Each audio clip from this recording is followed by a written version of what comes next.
Hey guys, welcome to Living in South Florida Does Not Suck. This is Andrew Burr from the Andrew Burr Group at Coldwell Banker. We can't wait to get started.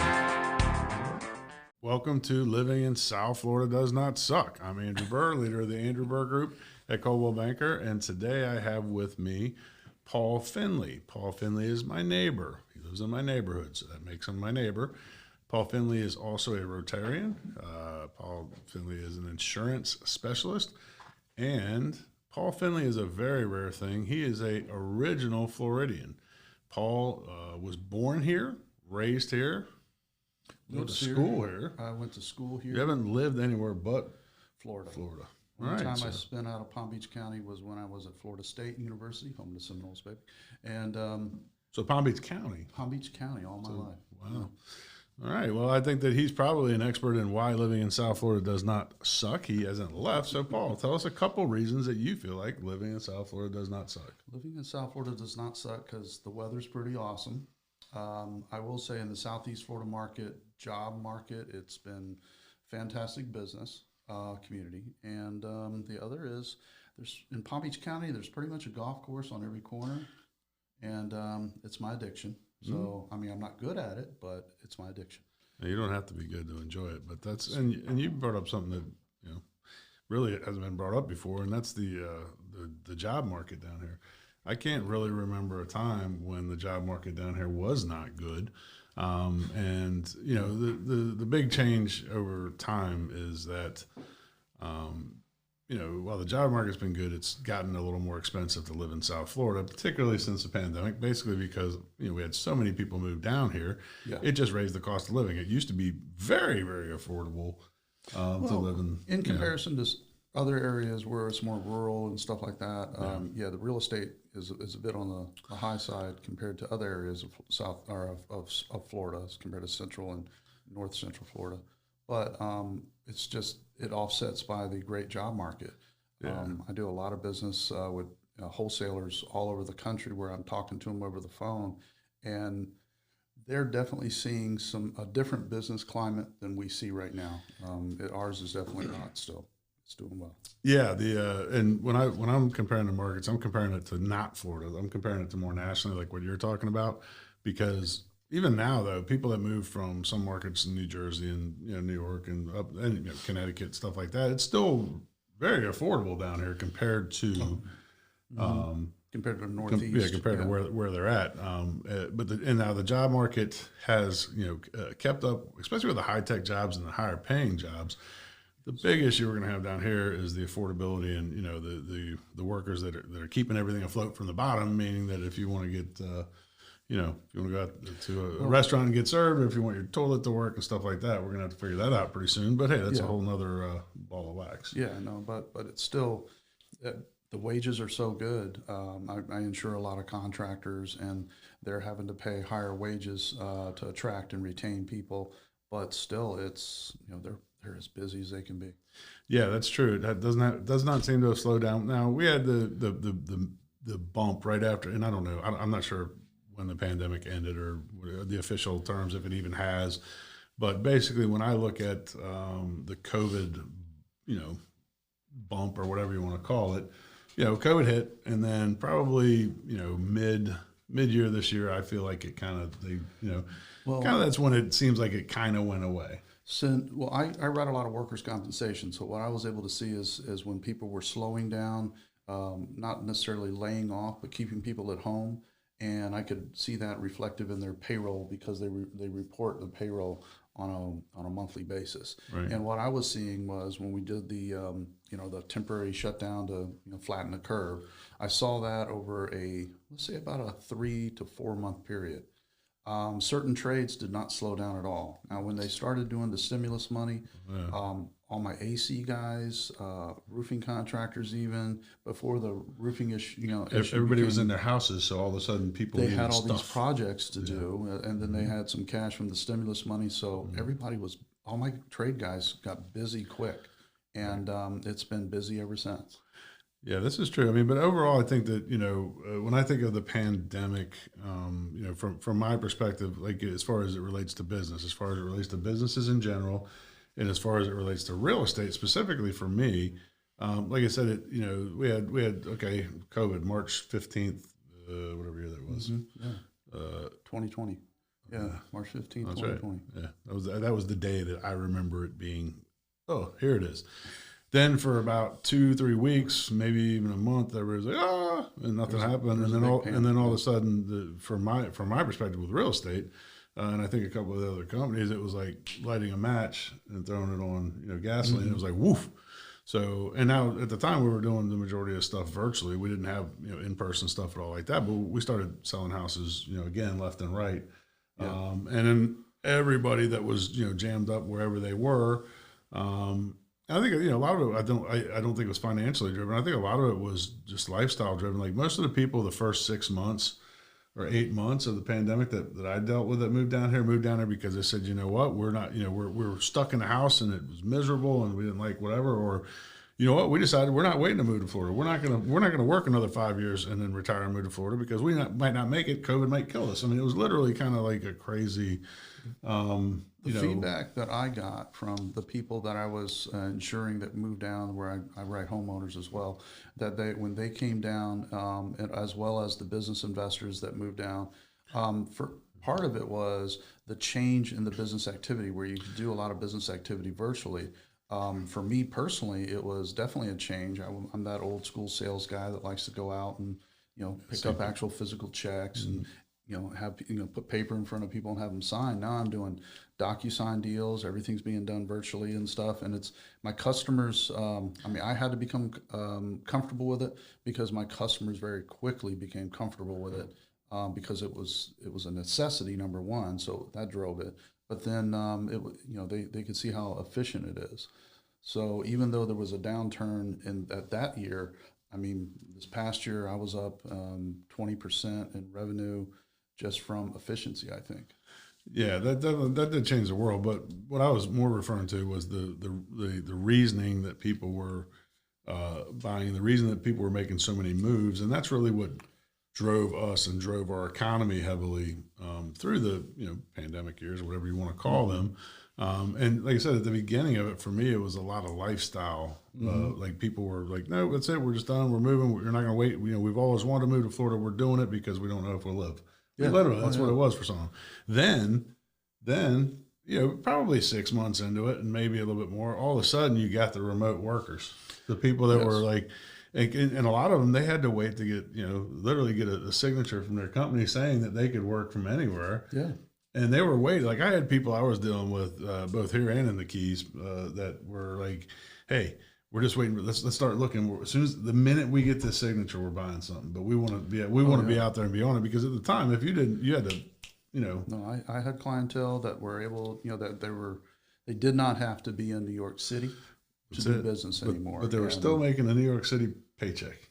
Oh, they very much were. So I've already got people that now I'm dealing with on the other side. I never really thought about it too much because I guess it's one of those things where I assumed that they had some kind of, the people I was dealing with had some kind of contractual obligation from their employer to keep them employed for at least X amount of time.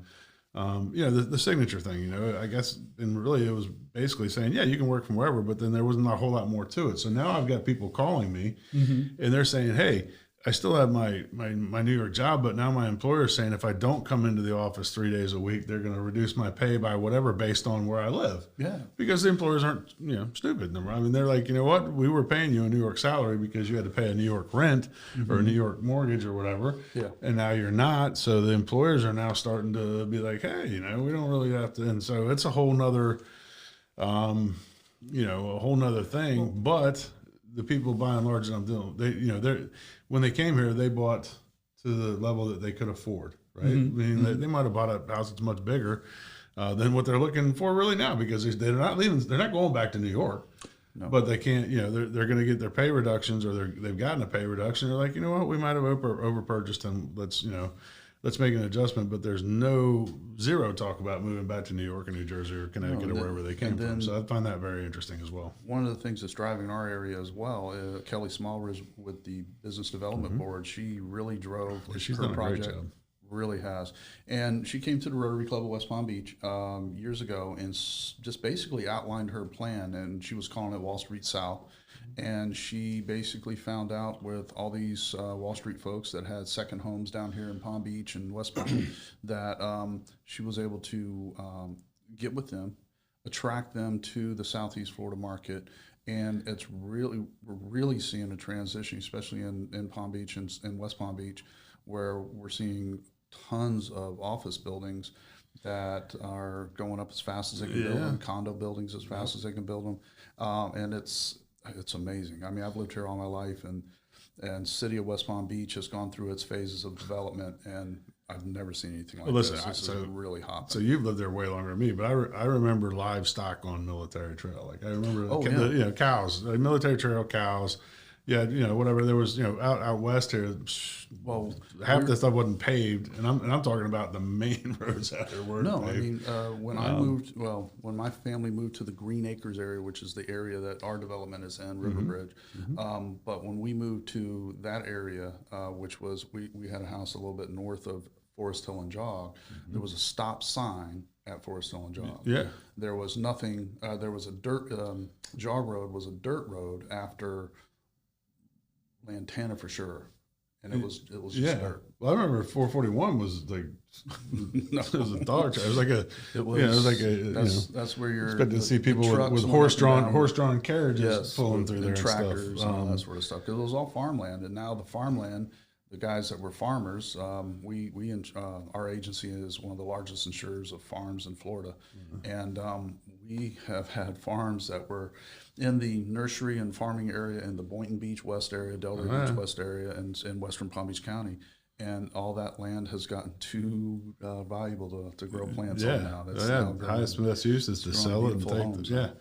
I mean, if you can sell it and make the money that you would make in the next 90 years selling your product, probably more by selling it, it doesn't make much sense to hold on to it anymore. It's huge. And that's all driven, and we already had before the pandemic, don't get me wrong, but before the pandemic, we had, I think it was right around slightly less than 1,000 people a week moving to Florida. And now we got it to a peak of like 1,700. Now we're still over 1,000 a week. A week. And look, we're a big state. We got a lot of land, but it's getting full. It's getting filled up, and that's just going to lead to the.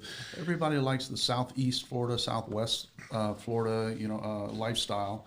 It's funny because it doesn't suck. It doesn't suck at all, man. I mean, we're talking about the job in that that market, but it used to be that the retarees would come down here, but now the kids are coming down here, and then the retirees are coming down. When I moved down here, it's because I worked for those retirees, and my business was, back then I was a chef. I was a chef by trade, and that's what I did. But when I first moved down here, it was let's service the retirees. There was no big.